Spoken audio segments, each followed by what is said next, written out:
So the serpent mounds are and there are all over the world as well. You have them in Ireland as well, and they are used to actually, underneath, most of them are stargates, and they're used to activate from the pyramid energy stargates. Oh, go ahead, Taino. Oh no, so I do want to share this, and thank you, Gene, because I remember you mentioned it last time, and I wanted to get a little bit of overview, all right, regarding this. But please check it out. There's something really beautiful regarding this. And Gene, is there something else you want to touch on Serpent Mound or Mounds in general? This energy, if you understand how chi flows, or life force, negative energy only can follow straight lines. Curved energy is feminine and positive. So the serpent mounds are to conduct the feminine energy of Earth, the positive structural energy that manifests life. It's to help manifest life, to connect life from various places in the universe together.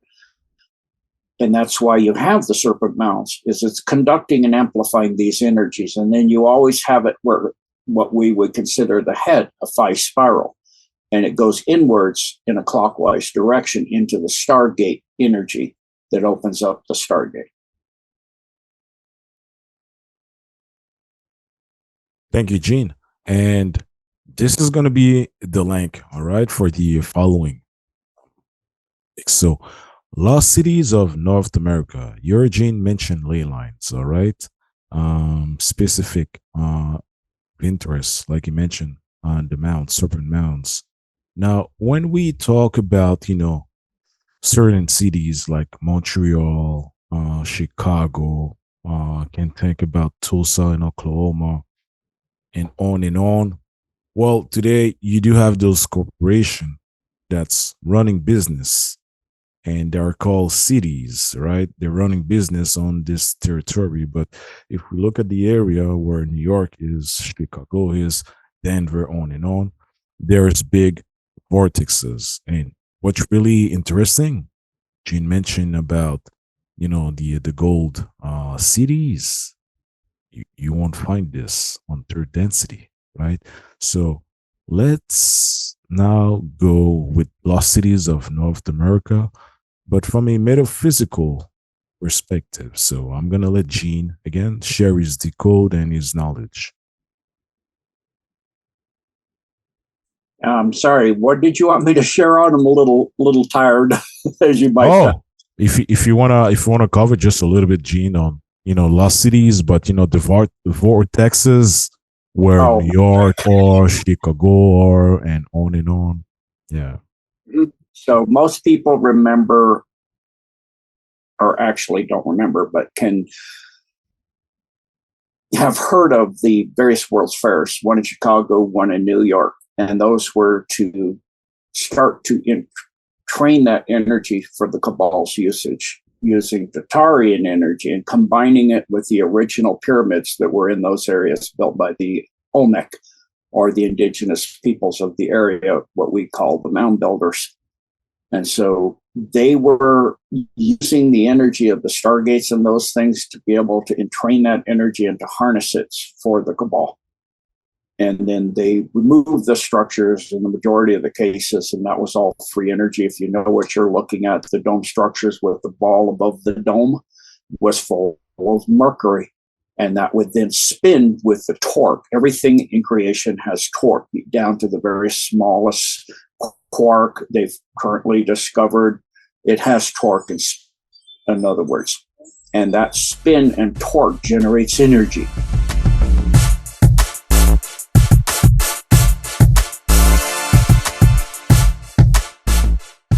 Actors are put in their place that are fairly much looking like the person. If you look at Putin and Zelensky, they have doubles. In other words, people that look just like them. Hitler had the same. The person that died in the bunker wasn't Hitler. And most people know that today. So Putin has a person that is strikingly identical to him. And with the recent arrest warrant by The Hague, which isn't even recognized by the United States itself. We actually said we would go in there and take people out and bomb the place if they arrested Americans, even American citizens, let alone military or our top officials. And Putin said the same thing. I don't know if it was Putin. I know I believe it's Medvedev said that if a country was to arrest Putin, they would, surgically remove him first, of course, but they would nuke that country. Because arresting the head of a country, that's war. That's an act of war. If you're taking out the head of another country, that is an act of absolute war. You're trying to overthrow the country. And the Russians know they don't have an option in Ukraine. The U.S. has stated it. They want to overthrow the government and take Russia apart and break it into pieces and administrate their resources for the people of Russia. Oh, yeah, like they did the Native Americans, administrate their resources like the Washta, all of the 400 nations. A lot of them have been decimated, and there are none left, like the Mohicans. So we're very, very familiar with this, but Putin has a body double, so they were saying, does that include the doubles? Do they get arrested too? And Zelensky has a double as well. These people have doubles so they can get out of Dodge or be safe if they go to foreign countries. So if they arrest Putin, Germans have said they would. I think a couple other countries have said they would. It would be an act of war for the double to be arrested because you're trying to arrest the original. You thought that was the original. So they're saying, would that include the double? I would think it would. Personally, that's my point of view. How the Russians...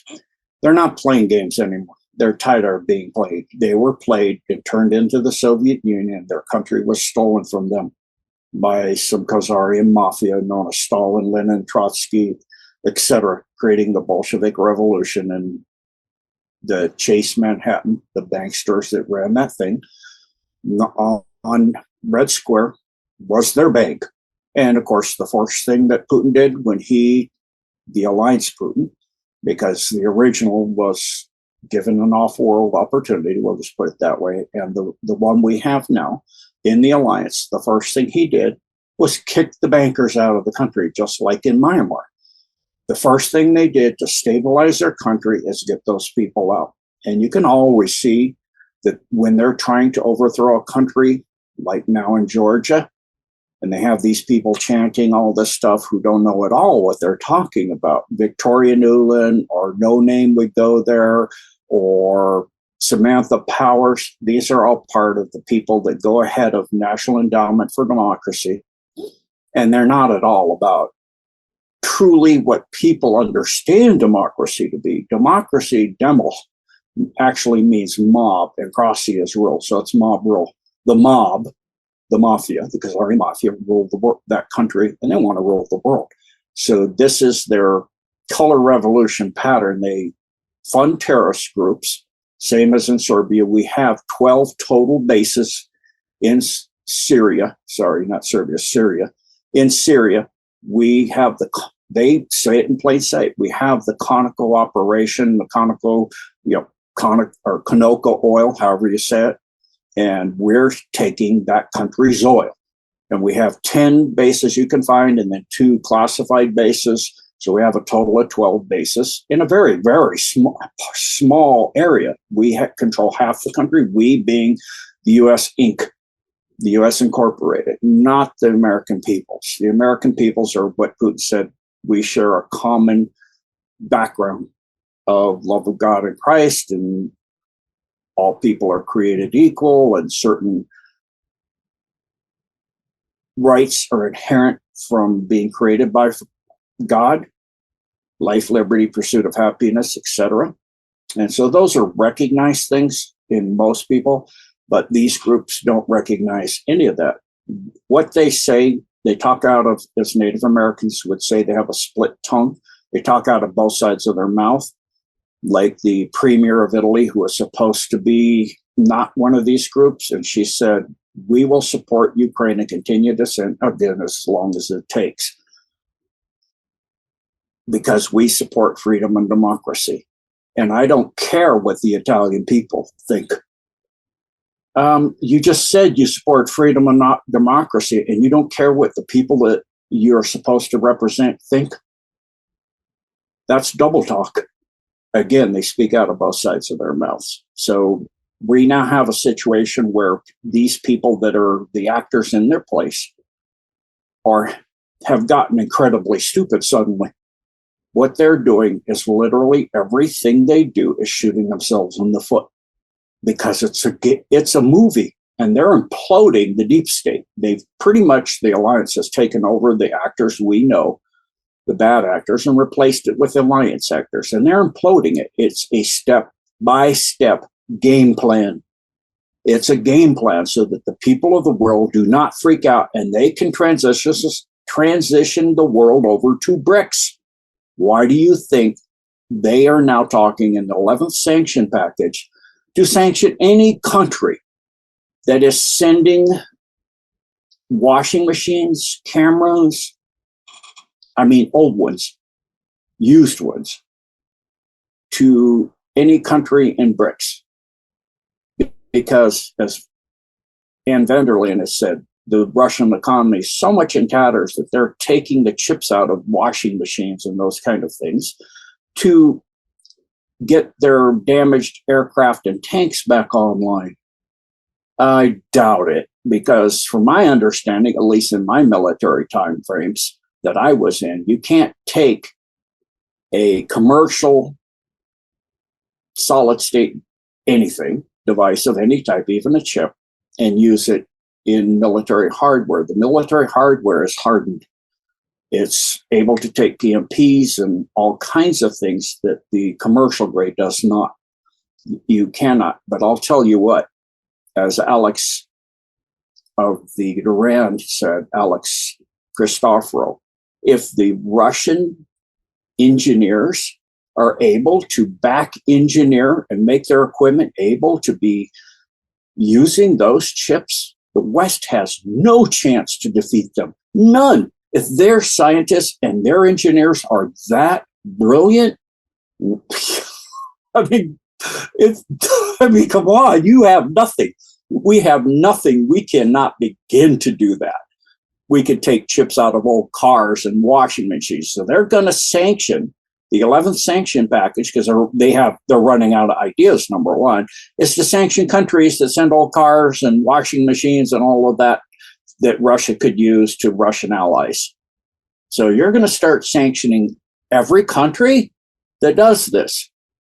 A lot of poor countries that can't afford the new stuff are able to backfit and use old equipment.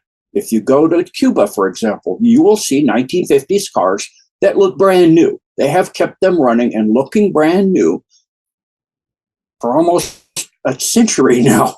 It's stunning. 1950s, we're in 2023. That's almost 70 years. That's impressive. And these countries can do that. People are the human race is has incredible ingenuity.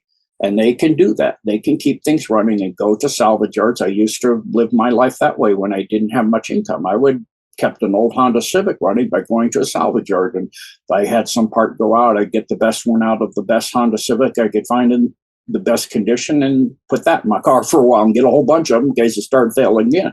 And just have a whole bunch of them in my car. And I literally could learn how to fix my car on the side of the road if I had to. And I had all of the parts, took the back seat out because I was just by myself, and put a hard device on top and had axles and everything other than an engine in the back of my car. So I could change it out in the middle of nowhere, because I used to take my Honda in a lot of places where people with 4x4s would go, how did you get that up here? So they have that kind of ingenuity. Humans have that kind of ingenuity where they can use these old devices to penalize a poor nation and the poor people, does not allow them to get their economy and their peoples up and get the speed and the things they need to do.